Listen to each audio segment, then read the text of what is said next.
많은 대중들에게 여전히 큰 비판을 받고 있는 그것이 알고 싶다의 피프티 편. 여기에 김상중 씨에 대한 폭로까지 이어져서 사실 굉장히 연예계가 들썩이고 있는 것 같습니다. 더불어서 이번 피프티 사태, 그것이 알고 싶다에서 끝나는 것이 아니라 일파만파 계속해서 그 사건의 크기는요, 점점 더 괴물처럼 거대해져 가고 있는 상태인데요. 자, 이런 기사가 눈에 들어옵니다. K-팝 스타를 모셔라. 영입 경쟁 초절정. 무슨 기사냐면요. 현재 K-팝이 전 세계적 흥행을 하면서 세계 3대 음반사라고 불리우는 소니뮤직, 워너뮤직, 이들의 경쟁이 치열해지고 있다라고 합니다.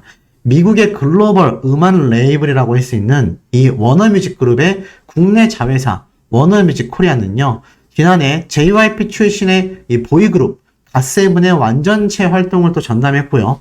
일본의 소니뮤직 역시 JYP와 손잡고 합작 보이그룹 발굴에 나섰고요. 최근 소속사와 법적 분쟁을 겪고 있는 신인 걸그룹 피프티 사태에서도 글로벌 음반사의 이름이 오르내렸는데 좋지 않은 내용이었죠.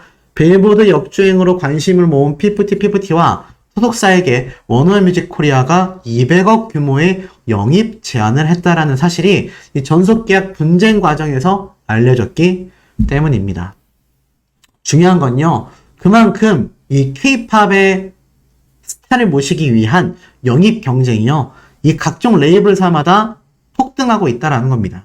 워너뮤직에 대해서 의심하는 분들도 굉장히 많이 계세요. 워너뮤직도 분명히 연루가 되어 있다, 또는 그렇지 않다, 다양한 의견들이 나오고 있는데, 현재까지 나와져 있는 모습들을 정리해 봤을 때는 이 워너뮤직 코리아 이야기를 하기에는요, 사실상 200억 규모를 제안했었다라는 이야기 말고는 직접적인 연관성을 현재 발췌해내지는 못한 상태이기도 합니다.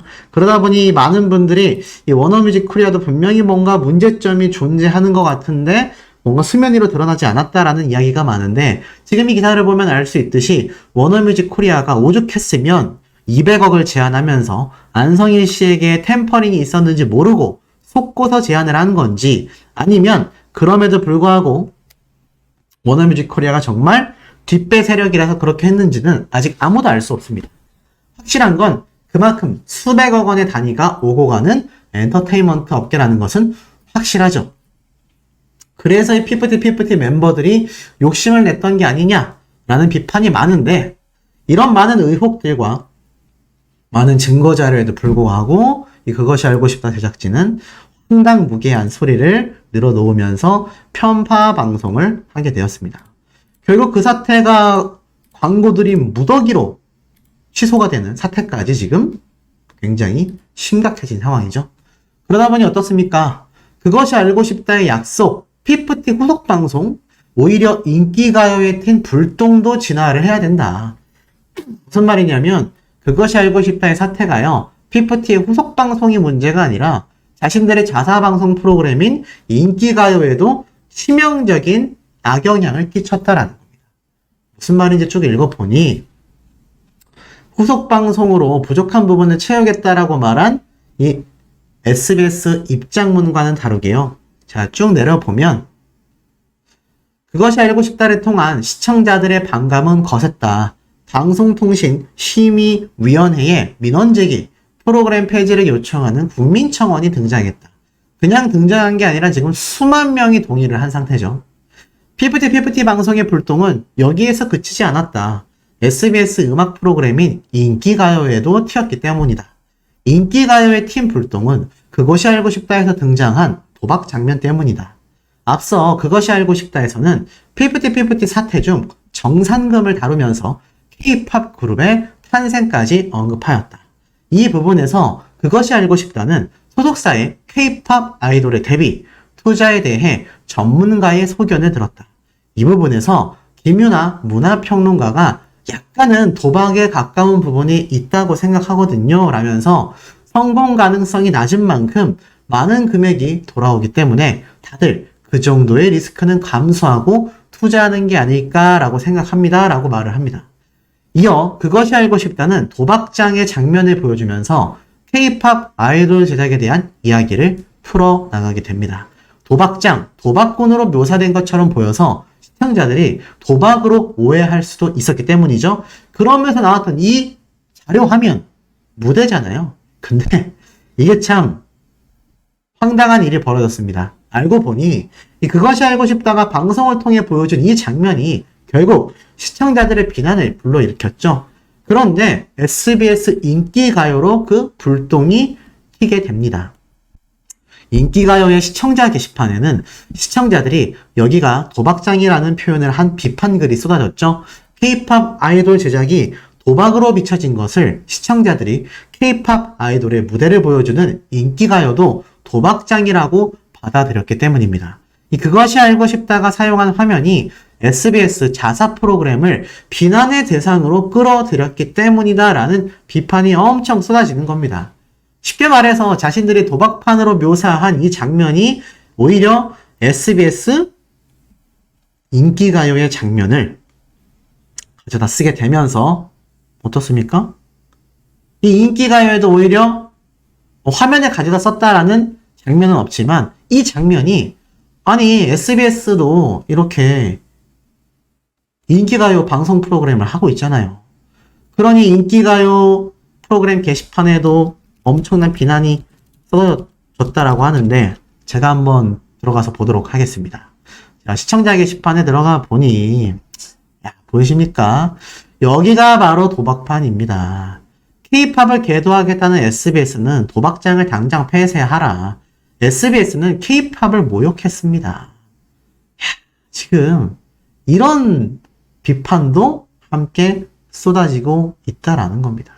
자, 그런데 이 와중에 이 SBS에 대한 비판이 여기에서 끝난 게 아닙니다. 제가 한번 설명을 드렸지만 그것이 알고 싶다의 MC인 김상중 씨, PPT 손편지를 읽게 된 김상중도 사과를 하게 될까? 그것이 알고 싶다 신뢰를 잃고 이렇게 26일 첫 방송에 등판했지만 글쎄요, 그 방송도 많은 분들에게 외면을 당했습니다. 자, 그렇다면 이 MC라는 김상중 씨는 왜 그렇게 많은 비판을 받고 있는 상태일까요? 아마 아시는 분들 많이 계실 겁니다. 김상중 씨가 편파 방송뿐만이 아니라 사실 이 방송 프로그램에서 굉장히 이 멤버들의 편지를 읽어주는 요 장면이 있었죠. 이 장면에서 특히나 이 김상중 씨가 읽은 PPT 멤버들의 입장문에 가까운 편지는요, 많은 분들에게 큰 분노를 일으키게 되었습니다. 오죽했으면 김상중 씨도 하차하고 사과해라, 이런 말들이 쏟아지고 있겠습니까? 그런데 더 중요한 건요, 이 김상중 씨에 대한 깜짝 놀랄 폭로가 이어졌다라는 겁니다. 그것도 과거에 후배 배우에게 했던 충격적 행동들이 있었다. 자, 그게 과연 무슨 내용인지 제가 바로 설명을 드려보도록 하겠습니다. 자, 그것이 알고 싶다의 간판 MC라고 할 수 있는 김상중 씨. 자, 과거 유준상이라는 배우가 있습니다. 이 유준상이라는 배우가 실제 방송 프로그램에 등장해서 직접 했었던 이야기예요. 유준상 씨가 뭐라고 했느냐? 이 당시 연극 영화과 1학년이었었다라고 합니다. 그래서 소극장을 청소하고 있었다라고 해요. 그런데 이 소극장을 청소를 하다 보니 그 소극장 안에 해병대복을 입고 있었던 선배가 자리에 앉아 있었다고 합니다. 그래서 창문 바깥에서 청소를 하고 있는 중인지라 그냥 목인사를 살짝 했다고 해요. 근데 선배 얼굴이 확 굳어지면서 그 모습을 본 유준상 씨는 내가 뭔가 실수했나? 라고 생각했다고 합니다. 그러고 나서 소극장으로 들어가자마자 풀파워로 엄청나게 이렇게 피해를 입었다라고 합니다.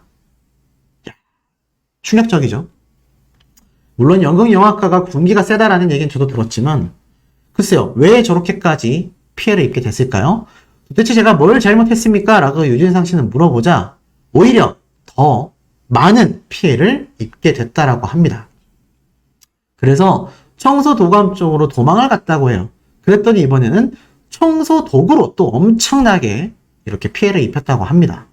그 세월이 흘러서 방송국에서 그 선배를 만나게 됐다고 해요. 둘 다 성공을 했기 때문에 만났겠죠? 그런데 유준상 씨가 물어봤다고 합니다. 선배님, 그때 진짜 깜짝 놀랐습니다. 왜 그렇게까지 하셨습니까? 라고 질문을 유준상 씨가 그 선배에게 직접 했다고 해요. 뭐라고 했을까요? 그 선배는 이렇게 말했대요. 내가 언제 너를 그렇게 했냐. 그래서 계속 부인을 했다라고 합니다. 그러자 그때 자신에게 피해를 입히던 걸 주변에서 봤던 친구들의 증언을 다 들려줬다고 합니다. 그러자 나중에서야 미안하다라는 말을 들었다고 해요. 이 사람이 누군지 아십니까? 바로 그 선배가 유준상 씨가 직접 밝힌 김상중 씨였다라고 합니다. 그러면서 그것이 알고 싶다에서는요. 대학교 내에서 암암리에 이루어지고 있는 이 군기, 특히 구타 이런 얘기를 다루고 있다고 합니다. 근데 이것을 김상중 씨가 MC로 나와 피해자들에 대한 마음을 호소한다? 이해할 수 없다라는 거죠. 여기서 또 하나의 충격적인 건요. 자, 규현이라고 하는 슈퍼주니어 아이돌 그룹이 뮤지컬을 할 때예요. 근데 자신이 10분 정도 늦게 현장에 도착했다고 합니다. 그러자 유진상 씨가 규현아 잘못했지? 라고 말을 했다고 해요. 그러면서 물속에 넣었다 뺐다. 이건 장난인 것 같아요. 근데 어찌됐건 알고 보니 이 유준상 씨도 실제로 이렇게 일명 악군기라고 하죠. 그것을 잡았었다라고 합니다. 이런 게 지금 계보처럼 꾸준히 이어져 왔었다라는 거죠. 그런데 지금 이 김상중 씨의 과거가 굉장히 충격을 일으켜 오고 있습니다. 더불어서 유준상 씨 하면 정의의 편에 서서 제대로 된 실체를 낱낱이 사람들에게 알려주던 역할을 해왔었는데 저런 무서운 모습이 있었다라는 것이 많은 시청자들에게 충격을 주고 있습니다. 그런 가운데 이 피프티 멤버들의 손편지를 읽어준 이 모습마저도 가식적이다라는 비판도 있고요. 나아가서는 전홍준 대표님의 입장을 왜 생각 못했는지 알 것 같다라는 비판도 많습니다. 이래저래 김상중 씨는 이번 그것이 알고 싶다 제작진들과 함께 싸잡혀 일종의 피해자로까지 보는 분들도 있었는데요. 제가 방금 말씀드렸던 저 과거의 일화가 지금 공개가 됐고 이 부분이 좀 가장 황당한 부분 아니겠습니까? 이 유준상 씨를 학창시절에 그렇게 피해를 줬었던 김상중 씨가 정작 자신이 그것이 알고 싶다 방송편에서 대학교의 이런 부조리에 대한 내용을 다루는 MC로 등장을 했다. 이것은 마치 학폭 가해자가 학폭 피해자들을 위한 방송 프로그램을 해주는 것과도 굉장히 저는 좀 비슷할 만큼 황당무계한 일이 아닌가라는 생각이 듭니다. 그래서 지금 이 사실이 일파만파 번져나가고 있다라고 하는데 우리 시청자분들이 보실 때는 어떻습니까? 김상중 씨 정말 사과가 좀 필요한 상태라고 보여지십니까? 사실 저도 초반부만 해도 이 그것이 알고 싶다 제작진이 이런 입장문, 사과문이 아닌 입장문을 발표할 때만 해도 이 그것이 알고 싶다에 과연 김상중 씨가 그렇게까지 심각한 문제가 있을까라는 생각이 들었지만 MC로서의 책임을 많은 대중들이 묻는 이유가 있는 것 같습니다. 이 칼럼도 한번 좀 설명을 드릴게요. 얼마 전 보기 드문 일이 벌어지고 말았다. 시청자들 사이에서 신망이 높았던 그것이 알고 싶다가 방송 이후 엄청난 비난에 휩싸여 버리더니 급기야 사과까지 하게 된 사건이다. 문제의 방송은 바로 빌보드와 걸그룹 피프티 편이었다. 공개된 입장을 보면 K-팝이 얼마나 지속 가능할 수 있는지 고민하기 위해 제작됐다라고는 했지만 실상은 그렇지 않았다라는 거죠. 사실 지속 가능한 K-팝이 되려면 업계의 질서가 잡혀야 하고 억울한 사람이 안 생겨야 합니다. 그것이 알고 싶다 중에도 사업에 실패해 빌딩 청소 일을 하고 있는 전직 제작자가 등장을 했죠. 그는 억울하게 당했다고 주장하는데 그게 사실이라면 그런 일을 막아야 지속 가능한 K-팝이 될 것이다 라고 말을 합니다. 그걸 위해서라도 이번 피프티 논란의 진실은 명확하게 가려내야 한다 라고 말을 하고 있습니다.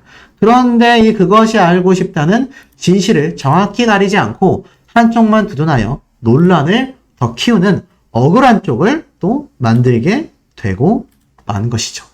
이런데도 지속 가능한 K-팝을 고민했다라고 하는 제작진의 말이 과연 공감을 살 수 있을까라고 이야기를 합니다. 의도와는 달리 업계와 팬의 마음을 상하게 한 점을 사과한다라고 했지만 멤버들을 두둔하는 것으로 비춰지는 상황이 과연 의도한 것이 아니었을까 싶습니다. 많은 제작진이 공을 들여 만드는 프로그램이 의도하지 않았는데 한쪽 편만 든 것처럼 느껴진다는 건 확연치 않다라고 말을 합니다. 차라리 멤버들이 억울한 것으로 판단이 됐다. 소속사에 문제가 있는 것 같다. 그래서 멤버들을 두둔했다. 라고 하는 게 더 솔직한 게 아니냐라고 말을 합니다. 이번 사과문 역시 업계 사람들, 팬들에게만 사과를 했을 뿐이죠. 프로그램이 멤버들 편을 들었을 때 가장 피해를 보는 건 바로 어트랙트, 전홍준 대표님의 소속사입니다. 하지만 그곳에는 사과하지 않았죠. 그렇다면 프로그램 입장에선 확실히 소속사에 문제가 있고 멤버들은 피해자라고 판단한다라는 뜻이다라고 봅니다.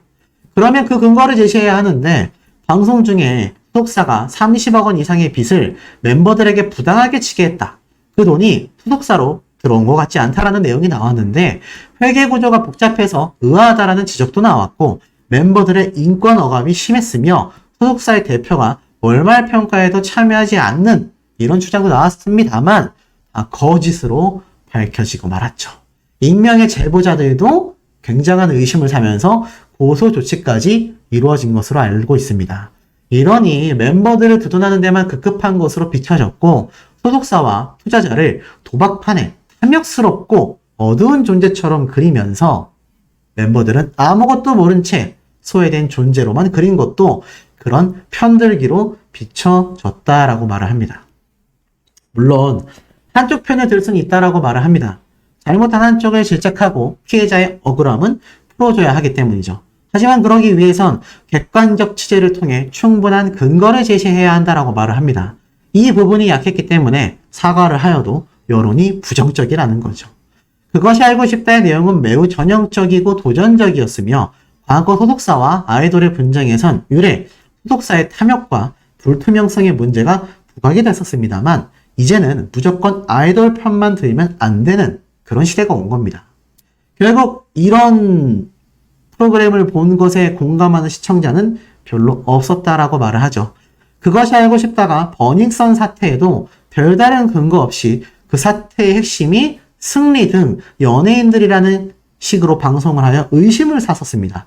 당시 버닝썬 사태 역시 누가 공급했고 누가 범죄를 저질렀는지에 대한 균형은 전혀 없이 승리에 대한 마녀 사냥으로 귀결되고 말았다고 하죠. 그래서 이번 피프티 관련 내용으로 다시 의심을 받고 있다라고 말하고 있습니다. 사과로 해결될 일이 아니며 누가 잘못했는지 객관적이고 정확한 취재로 진실을 밝혀야 시청자의 신뢰가 회복될 수 있을 것이다. 이렇게 탁 짚어서 말을 하고 있는 것 같습니다. 그러니까 쉽게 말해서 K-팝을 대표하는 걸그룹이 아니다라고 이미 낙인 찍힌 것과 다를 바 없다라는 이야기입니다. 참 안타까운 상태죠. 내용을 좀 읽어보면 걸그룹 피프티 사태의 활로가 전혀 보이지 않는다. 피프티는 어트랙트란 이름 없는 기획사의 그룹이었다. K-팝 사상 최단기간 빌보드 핫백 차트 진입에 기염을 토한 뒤 외주 기획사 더기버스가 그룹을 빼돌리려 한다라는 논란이 생겼고 멤버들은 어트랙트를 상대로 전속계약, 효력정지, 가처분 신청을 했다. 이 상태가 벌써 2달째 이어지고 있다. 피프티 사태의 유일한 출구는 어트랙트 측의 제안에 따라 소속사와 그룹이 재결합하는 것이었다. 법정 공방이 결론 내려면 한 세월이 걸린다. 그동안 국내의 이미지는 복구하기 힘들어지고 해외 성공을 이어갈 유일한 기회마저도 다 놓치게 된다. 일각에서 대안으로 제시하는 피프티 2기의 제작은 황당무계한 소리다. 어트랙트 같은 작은 기획사가 그만한 제작비를 다시 조달하기도 힘들고 독자적으로 그룹을 성공시킬 역량도 불분명하다. 이기에 대한 의견들이 참 많은데 사실 어느 정도 신빙성이 있는 이야기입니다. 2기를 제작하려면 1기 때도 60억 원이라는 엄청난 수십억 원의 돈이 들어갔는데 뭐 어떤 분들은 피프티 멤버의 큐피드 노래 저작권 료만 해도 엄청나지 않냐라고 했지만 정말 똑같이 60억 원의 수익을 남겼다라고 치더라도 그 60억 원으로 다시 2기를 만들었을 때 지금 이 멤버들만큼의 대성공을 이 작은 기획사가 이뤄낼 수 있느냐라는 것은 정말 쉽지 않은 확률이라고 말할 수 있습니다. 그러다 보니 이기 제작이라는 것 자체가 전홍준 대표님에겐 굉장한 좀 부담이 될 수 있다라는 거죠. 피프티는 회사를 배신했다라는 여론이 고착된 채 활동을 강행해봐야 그룹의 장래는 물론 멤버들의 인생에 해가 될 수밖에 없다. 멤버들의 인생이야 어찌되든 돈만 벌면 된다라는 입장이 아니라면 그건 피해야 하는 결론이다. 하지만 어트랙트가 마지노선으로 제시한 8월 5일이 훌쩍 지난 지금 사태의 비상구는 폐쇄되어 버렸다. 지난주 방영된 SBS 그것이 알고 싶다가 피프티에게 유리한 편파 방송을 했다라는 의혹으로 역풍을 맞으며 실타래는 더더욱 엉켜 잡아당길 가닥조차 보이지 않는다. 생각해 볼 거는 피프티 사태를 바라보는 관점들이다. 이 그것이 알고 싶다 제작진은 논란 이후 피프티를 통해 K-팝의 지속적 발전이 가능한 구조를 돌아보고 싶었다라고 해명했다. 한편 피프티를 비난하는 여론은 이들의 성공이 원 히트 원더, 정말 단 한 번의 성공이었단 얘기죠. 이 전자가 피프티의 추락을 K-팝의 구조적 문제와 무리하게 엮어보려는 시도였다라고 한다면 후자는 피프티의 성공을 지나치게 예외적인 것으로 규정하는 태도다.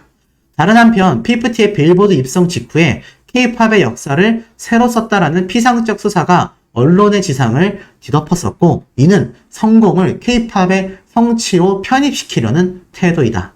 피프티의 성공은 단순한 행운으로 치부할 수도 없지만 K-팝을 대표하지도 않는다.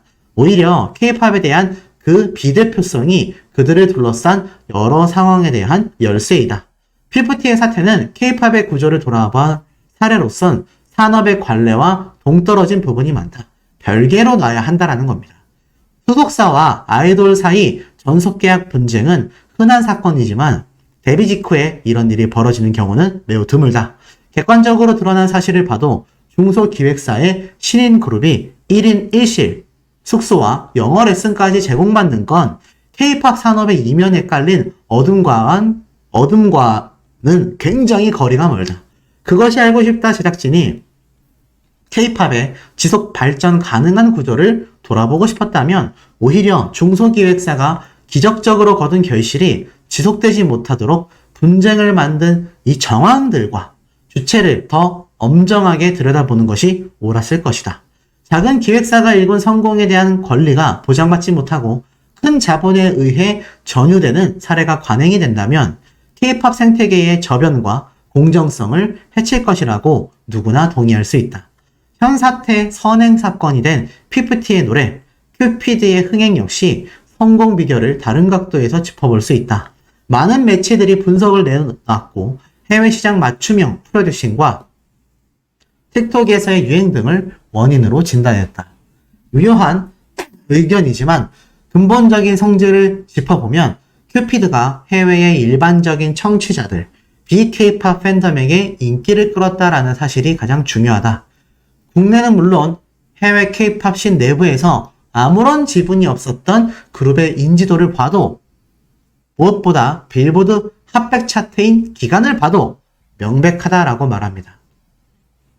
쉽게 말해서 이런 피프티의 성공 사례는요, 이례적이기도 하지만 이것을 K-팝을 대표하는 선례로서 치부하기도 쉽지 않다란 얘기입니다. 쉽게 말해서 틱톡의 성공도 당연히 주요했지만 이 큐피드라는 노래의 완성도 높았고 나아가서는 모든 타이밍까지 맞으면서 이번에 성공 사례가 정말 이례적이었다라고 말을 합니다. 그래서 지금 보면 이 변종성에 대한 이야기까지 말을 하고 있습니다.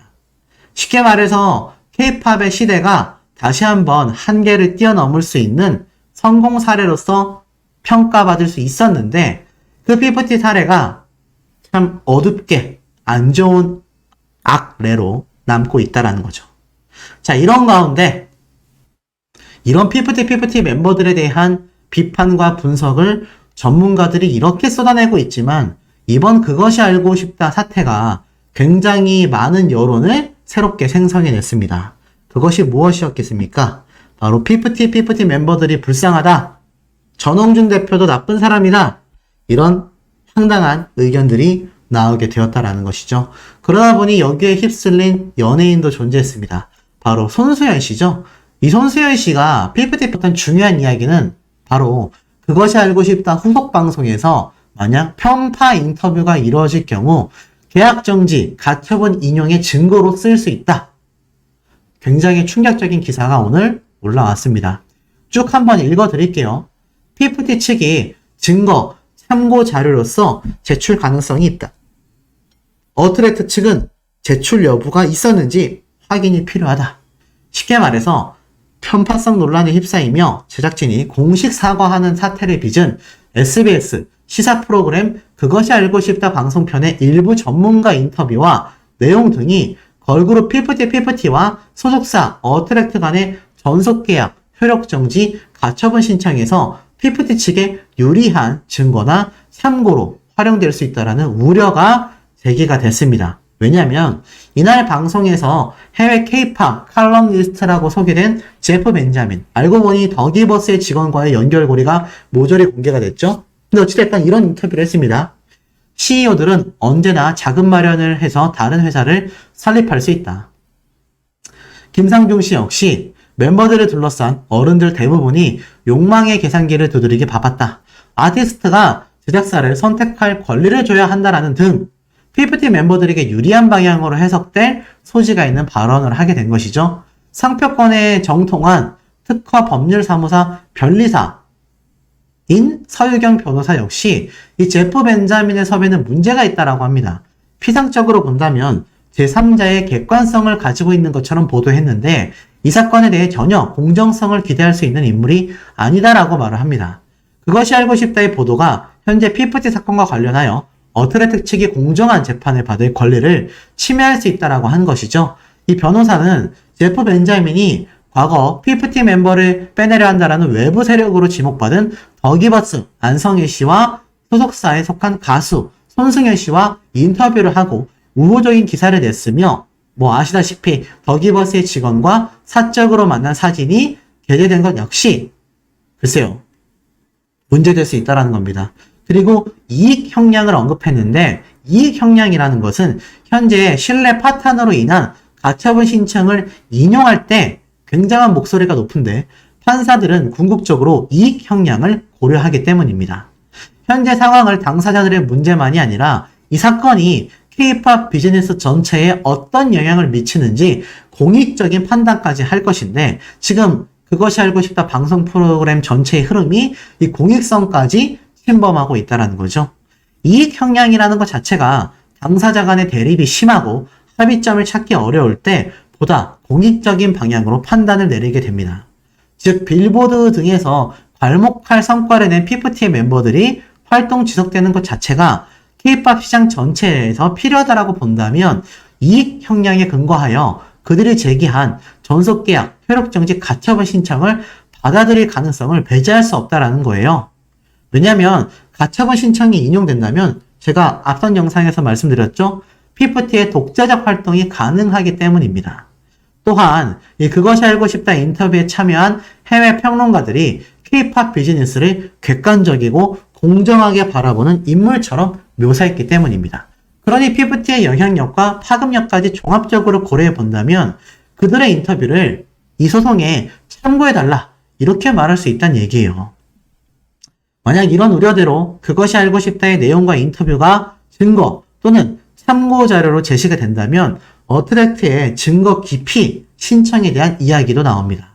여기에 대해선 상대가 증거로 제시해야 기피할 수도 있는데 이는 형사간의 민사 재판이기 때문에 공익적인 이익과도 관련된 문제라면 통상적으로 참고 서류로 제출될 수 있다고 합니다.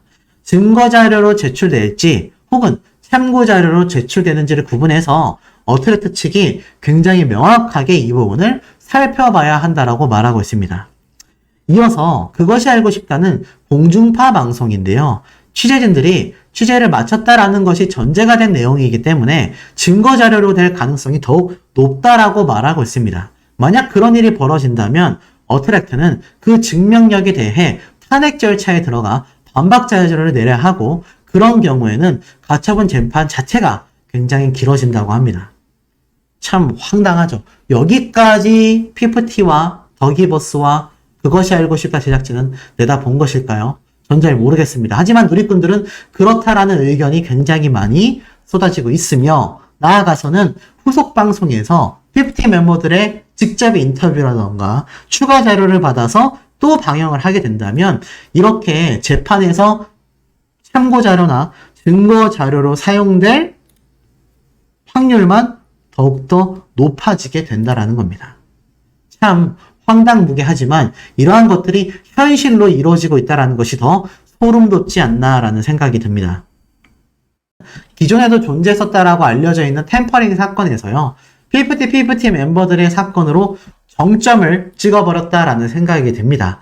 판도라의 상자를 제대로 열었다라고 표현을 해야 될까요? 뭐 어찌됐든 간에 그만큼 이번 PPT 사태는 대중들과 관계자들에게도 너무나 큰 충격을 안겨다 주었다라는 것이 매우 정확한 표현일 것이라는 생각이 듭니다. 자, 그런데 이 가운데에 방금 앞에 말씀드렸던 유준원이라는 가수조차 이 PPT 사태가 생각이 날 만큼 이제는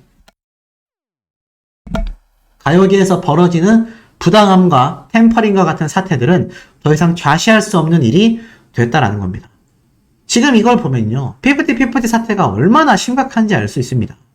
구글에 PPT를 검색하잖아요. 그러면 연관 검색어로 통수가 뜹니다. 통수. 그리고 소속사 이렇게 뜨죠. 자, 근데 보세요. 본인들이 통수돌, 통수 아이돌 이라는 단어에 굉장히 비난을 느꼈고 비판을 느꼈고 심적으로 힘들다, 집에서 눈물만 흘리고 있다 등등의 이야기들이 언론들을 통해 공개됐던 거 아마 다들 잘 알고 계실 겁니다.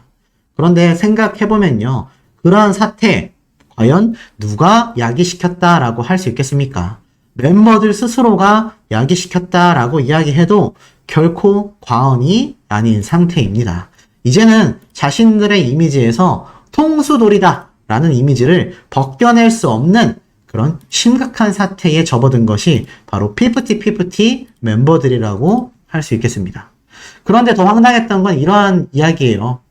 아시다시피 이 PPT 멤버들 그리고 그의 부모님들은 이러한 이야기를 했습니다. 특히 더기버스 측에서도 이야기를 했죠. 이 멤버들이 대표님을 굉장히 무서워하고 어려워했기 때문에 사실 돌아가고 싶어 하지 않는다. 더불어서 반찬통 사건, CCTV 사건, 모욕적 언사 이런 얘기를 했는데요. 이런 상황에 대해서 한 누리꾼은 이렇게 비판합니다. 공포의 대상이라던 전홍준 대표님의 카톡을 읽고 씹는 거죠. 대꾸하지 않는 거죠. 그리고 연습실을 못 찾아가겠다. 연습실 애들이 불편해서 못 오게 했다고 하는데 공포의 대상이라면 그 말을 듣자마자 폭언이 나가지 않았을까? 그런데 연습생이 간식도 그렇게 쟁여놨다라는 것이 말이 되나? 용돈도 줬다라는 게? 다른 소속사가 그런 상황이었다면 바로 양현석 대표, YG의 양현석 대표죠. 이렇게 나오는 게 일반적이지 않냐? 이 굉장히 유명한 짤입니다. 아마 아시는 분들도 있겠지만 이 양현석 대표와 권지용, 바로 빅뱅의 지드래곤이죠. 이때 양현석 대표가 중간평가를 했을 때 굉장히 마음에 들지 않는 상황이었습니다.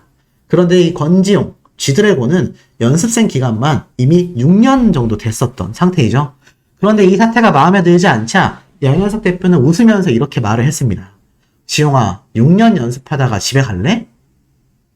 그때 이 권지용 씨, 지드래곤이 받았던 충격이 얼마나 컸겠습니까? 그런데 사실 이 대표와 가수 간의 갑을 관계는요, 자연스럽게 형성된다라고 해도 과언이 아닌 것 같습니다. 그런데 이번 전홍준 대표님과 PPT의 사례를 하나하나 살펴보면 좀 공통된 특징들을 우리가 찾아볼 수가 있죠.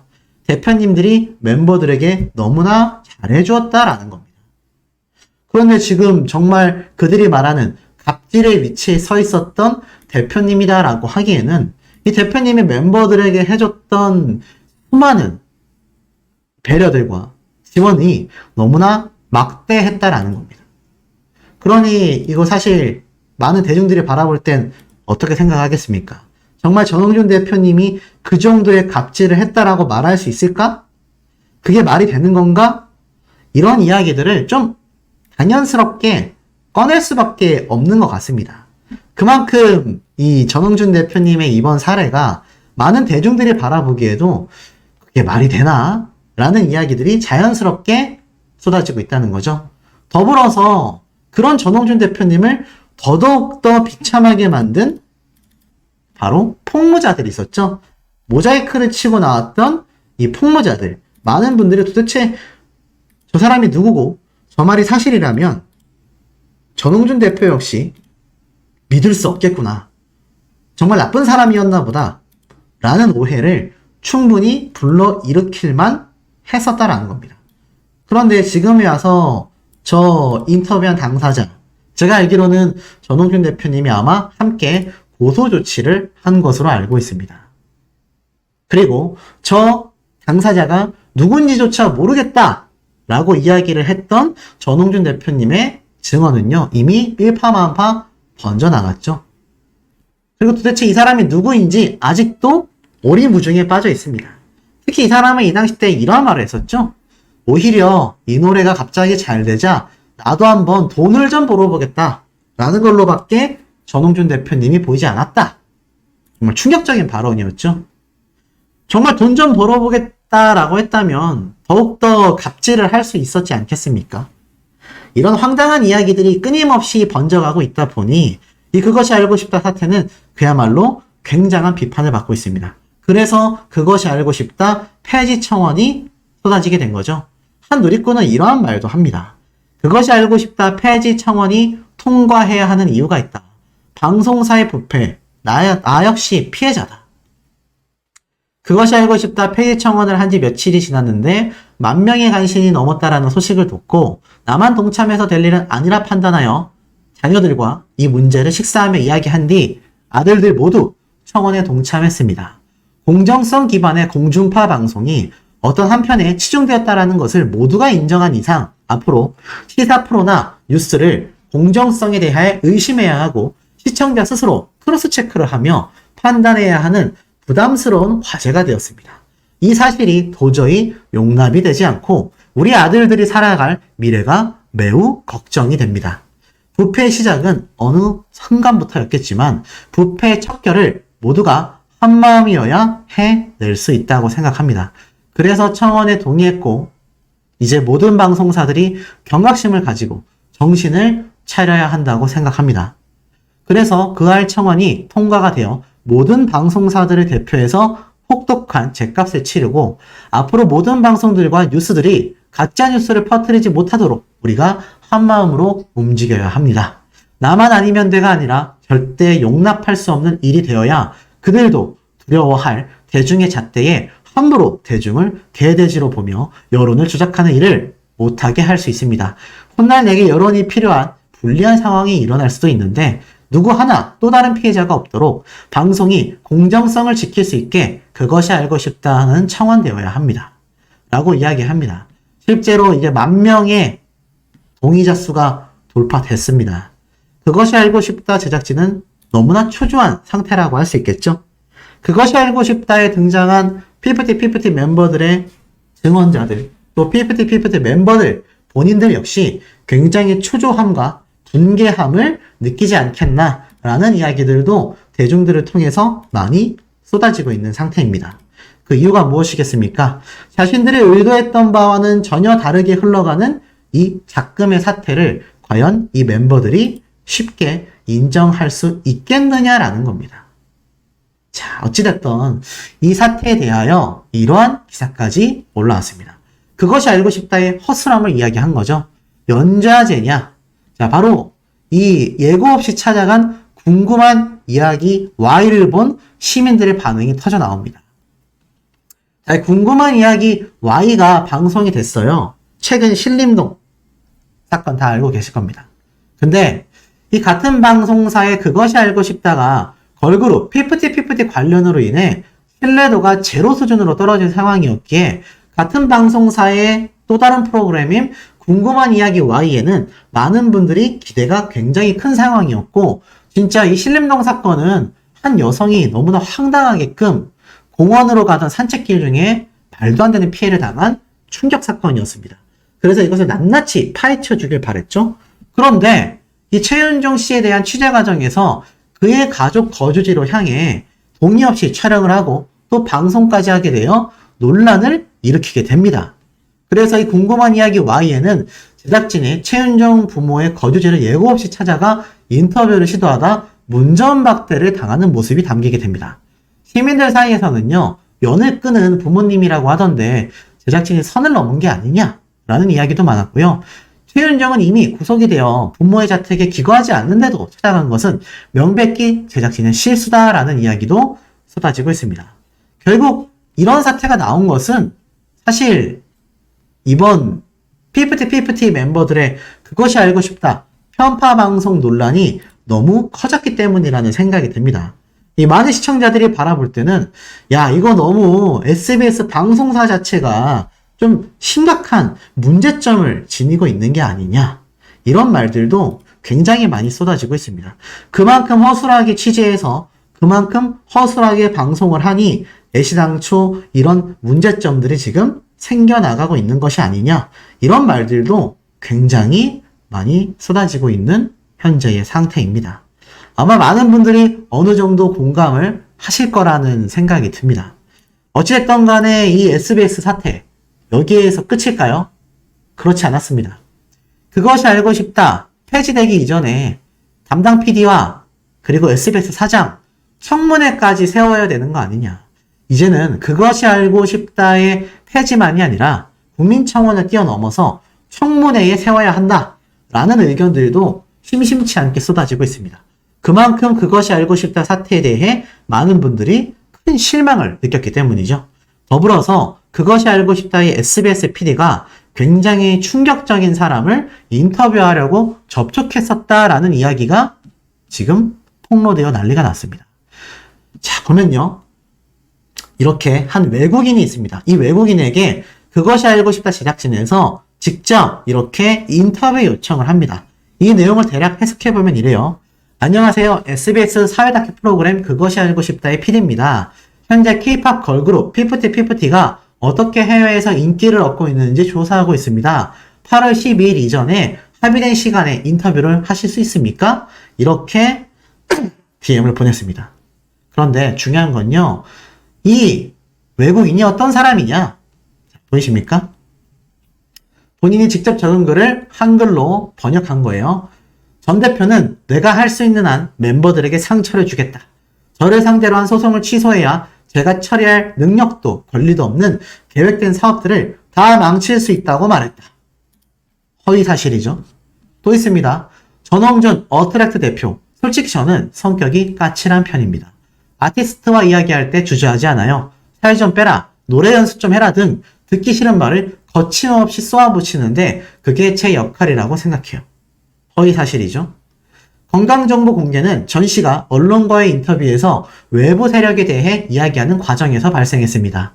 당시 그는 이미 멤버들로부터 고소를 당한 상태였고 전 씨의 개인정보를 공개할 권리가 없었습니다. 허위 사실이죠. 보이십니까?